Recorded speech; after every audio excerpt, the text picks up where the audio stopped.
Hey guys, welcome back. This is video 3 of the trauma series. Tonight we're going to talk about, or today, depending on when I post it, we're going to talk about the window of tolerance, which I've posted in every video in the comment section. And we're going to talk about the red zone. In the picture I've sent, it's actually an orange-ish kind of color. So orange, red, either way. Red meaning danger. We're going to talk about what happens when the midbrain takes over and we're now in fight or flight mode.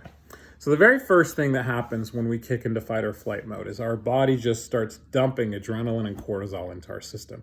And it starts pulling all the blood from everywhere in our body to our most needed muscle groups. So our chest, our legs, our arms, and it's getting ready to either fight or fly. So we're either going to run at danger or we're going to run away from danger. Either one, there's not really a right response per se to these things. Our environment can change the way we respond to things. We may have a natural inclination to run at things or run away from things. And that can change over time depending on the skills we learn. Heck, Navy SEALs go through all sorts of training to desensitize the body so it doesn't fight or flight. NFL players go through thousands and hundreds of thousands of hits to stop their body's automatic responses. So we absolutely can train out of these things. But what we're talking about is the base programming, the basic programming that starts our fight and flight response. So when we kick into the fight or flight response, like I said, blood pools in our large muscle groups getting ready to run away. And we kick into either a version of tunnel vision or we can't make a decision at all. It's one of two things. We either get super rigid with our thinking or we get crazy scatterbrained. We don't have any idea what choice to make. And both of those have different responses and different evolutionary reasons behind them. The tunnel vision is kind of obvious. The tunnel vision is more about we're locking in on a decision. We know exactly what needs to happen and we just get it done. It's just an automatic response. And all of these things are automatic. That's what we're talking about first, automatic responses. The disorganized thought is when we're so overwhelmed with the situation that we just can't make a decision. We know that some of the reports from the Las Vegas shooting, that people just didn't know what to do. They were so amazed at this event happening, so insane that out of nowhere, the concert is blaring and then bam, gunshots are ringing out all over the place. That causes people to kind of freeze up and not exactly know what to do and then kind of get the deer in the headlights look and then get completely disorganized in their thoughts. And so you can't make a decision.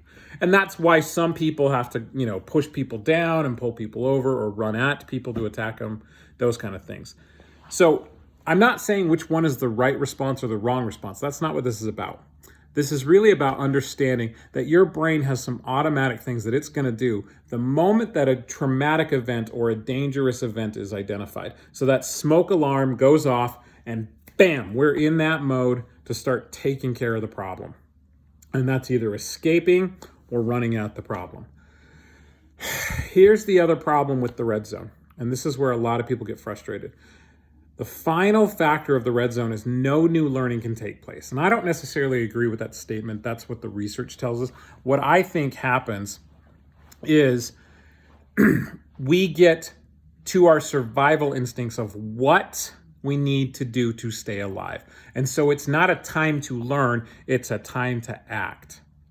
And so depending on when we learn that skill, like let's say we go through a long series of child abuse for many years, we're going to learn certain skills that we activate the moment we feel anything similar to that event coming up. So as we go later in life, if we start seeing someone look threatening or even come close to looking like a look that our perpetrator had, if we see someone who smells or sounds like, because it's whatever senses, it's hearing, it's visual, it's taste, and it's smell. Those senses, and touch can be a part of this too.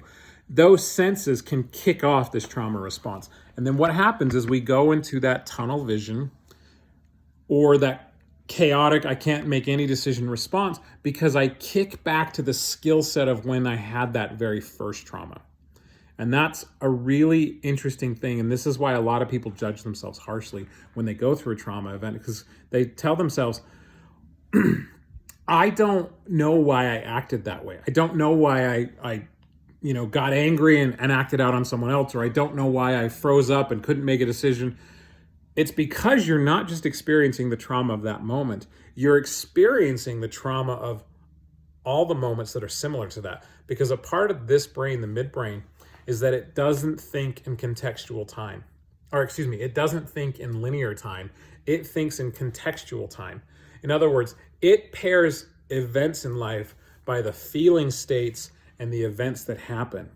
And so if I got called, a really bad name in elementary school in like second grade, and then I got, had a repeated experience in fifth grade and 12th grade, and then my boss says something similar to that down the road, like when I'm 25. At 25, I'm not just experiencing the red zone in that moment, I'm experiencing the red zone from every moment I've had that trauma. And that's what makes trauma so difficult. And so the reason we have a really hard time learning is because that feeling state kicks up so strong, and then we really can't get to a place of actually processing until we've pulled ourselves away, we've brought ourselves down, we've gone into some coping skills and things like that. So some of these things are really useful. If I need to run away from a dangerous situation, or if I need to fight a dangerous situation and that's what's needed in the moment, that's a really useful skill to not have to think about things. But if I'm constantly living through my trauma experiences of 2 and 5 years old and 15 years old and 25 years old, that's going to make it really hard for me to function.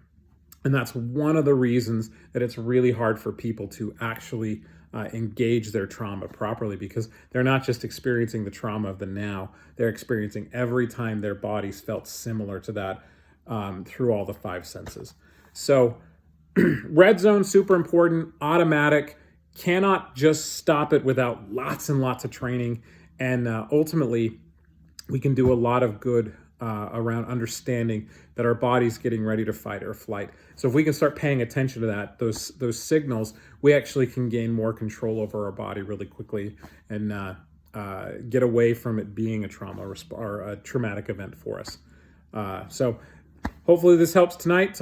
Tomorrow, the next day, we're going to go over the blue zone. Thanks, guys. Have a good night.